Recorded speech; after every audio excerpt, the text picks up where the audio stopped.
Oh, what a tangled web we weave when first we teach ourselves to deceive. That's a classic line from famous 19th century writer Sir Walter Scott, and it perfectly sums up the topic of this video. Everybody lies at least a few times every day. That has been proven by research. These lies are often small and harmless, meant to avoid hurting someone or to smooth social relationships and interactions. But when these lies become bigger, more frequent, and complex, that's when the trouble begins. First, there is the ethics of it.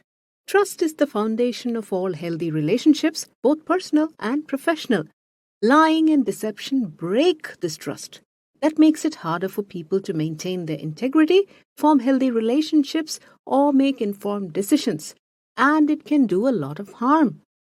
But the other big problem with lying and deception, which is often overlooked, is that this tangled web of lies and deceit can lead to a lot of stress and mental health issues. Research tells us that lying requires a lot of mental effort. To get an idea of just how much, let's look at the number of things our brain has to deal with. First, keeping track of everything. You have to keep track of the truth and the lies and deception. Your working memory needs to juggle reality and the made-up stories. And the more elaborate the lie, the harder this juggling becomes. Second, remaining consistent.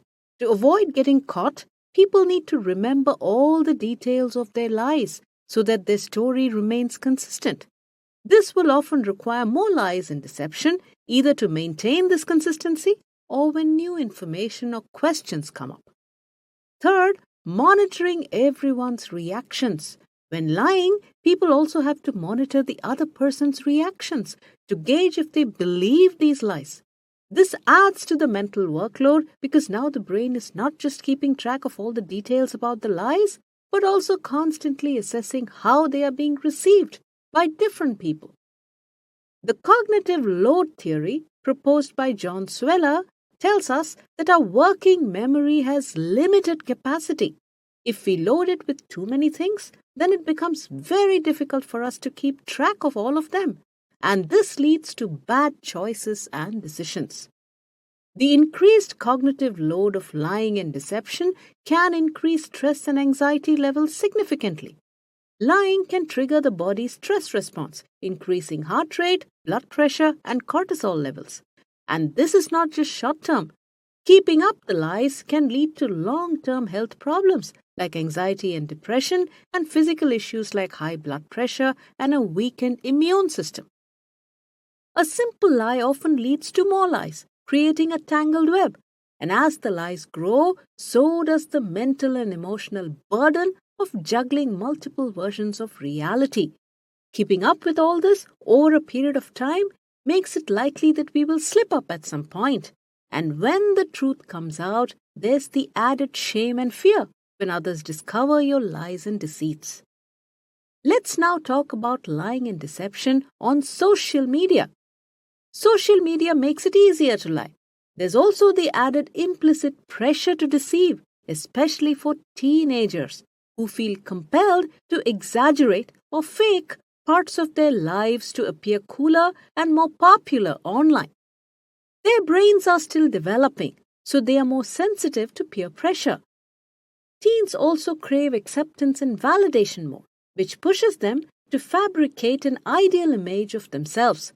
They are likely to constantly check their profiles, worrying about likes and comments, and carefully curating posts to keep up that perfect image. All this can be very exhausting, stressful, and risky. Social media platforms are designed to be addictive. They tap into the brain's reward system, releasing a quick fix of dopamine with every like or comment. This is hard to resist, especially for teenagers, and it keeps them chasing that next bit of social validation, making it much harder for them to stop the cycle of lies. Add to that the fear and anxiety of being exposed as non-authentic and the consequences of being ridiculed, mocked, or bullied online. Teens also get caught up in constantly comparing themselves to the seemingly perfect lives of their peers, who are living with their own pressures, lies, and deception. This constant stress and the corresponding emotional roller coaster can seriously damage the thinking and emotional regulation of teenagers. It can contribute to severe mental health issues and increase the risk of suicide and violence. Are lying and deception really worth all this? Honesty may actually be the best policy, not only for ethical and moral reasons, but also for mental and physical health and well-being.